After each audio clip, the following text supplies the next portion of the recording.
Telangana express news చూద్దాం. మెదక్ జిల్లా రామగుండం నుంచి బొగ్గులోడుతో వెళ్తున్న గూడ్స్ రైలు అకస్మాత్తుగా పొగలు వచ్చాయి. గమనించిన లోకో పైలట్ గూడ్స్ రైలును నిలిపివేసి అగ్నిమాపక సిబ్బందికి సమాచారం అందించారు. అగ్నిమాపక సిబ్బంది ఘటనా స్థలానికి చేరుకుని పొగల్ని నిలిపివేశారు. ఎవరికి ఎలాంటి ప్రమాదమూ జరగలేదని రైల్వే అధికారులు పేర్కొన్నారు. సంగారెడ్డిలో ఇందిరమ్మ మోడల్ హౌస్ ను మంత్రి పొంగులేటి శ్రీనివాసరెడ్డి, వైద్యారోగ్య శాఖ మంత్రి దామోదర రాజనరసింహ ప్రారంభించారు. 5 లక్షల వ్యయంతో మోడల్ హౌస్ నిర్మించామని గృహ నిర్మాణ శాఖ అధికారులు తెలిపారు. మోడల్ హౌస్ నిర్మాణంపై మంత్రులు సంతృప్తి వ్యక్తం చేశారు. ఈ కార్యక్రమంలో MP Suresh సట్కార్, MLA Sanjeeva Reddy, TGISC chairperson Nirmala Jaggareddy, జిల్లా కలెక్టర్ వల్లూరి క్రాంతి పాల్గొన్నారు. మేడ్చల్ జిల్లా కట్కేసర్ ఏదులాబాద్ లో వడ్ల కొనుగోలు కేంద్రాన్ని మల్కాజ్గిరి ఎంపీ ఈటెల రాజేందర్ సందర్శించారు. గత నెల రోజులుగా వడ్లు కొనుగోలు చేయకపోవడంతో రైతులు తీవ్ర ఇబ్బందులు ఎదుర్కొంటున్నారని ఎంపీ ఈటెల ఆవేదన వ్యక్తం చేశారు. 48 గంటల్లో హమాలీలను ఏర్పాటు చేసి ధాన్యం కొనుగోలు చేయాలని సంబంధిత శాఖ అధికారులను ఆదేశించారు.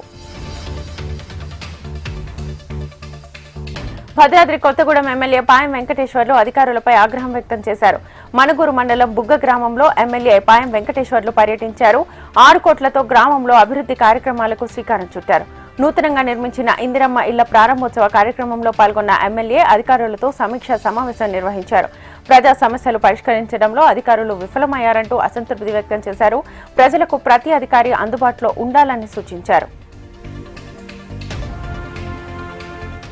మంచిర్యాలలో రహదారుల సుందరీకరణకు 78 కోట్లు మంజూరైనట్లుగా ఎమ్మెల్యే ప్రేమ్ సాగర్ రావు తెలిపారు. రహదారుల విస్తరణ, భూగర్భ మురికి కాలువలు, ఫుట్పాత్ నిర్మాణ పనులను జూన్లో ప్రారంభిస్తామన్నారు. 2027లోపు సూపర్ స్పెషాలిటీ ఆసుపత్రి నిర్మాణం పూర్తి చేసి ప్రజలకు అంకితం చేస్తానన్నారు. నియోజకవర్గంలో 6,000 మందికి రాజీవ్ యువశక్తి పథకం అందిస్తామని ఎమ్మెల్యే ప్రేమ్ సాగర్ రావు హామీ ఇచ్చారు. సుజాతనగర్ లో పత్తి కొనుగోలులో మోసాలకు పాల్పడుతున్న 3 పోలీసులు అరెస్ట్ చేశారు. 268 క్వింటాల పత్తి కాంటాల్లో ఎక్కువగా చూపించి ప్రైవేట్ ట్రేడర్స్ నుంచి 16 లక్షలు తీసుకుంటున్నట్లుగా డీఎస్పీ అబ్దుల్ రహమాన్ తెలిపారు.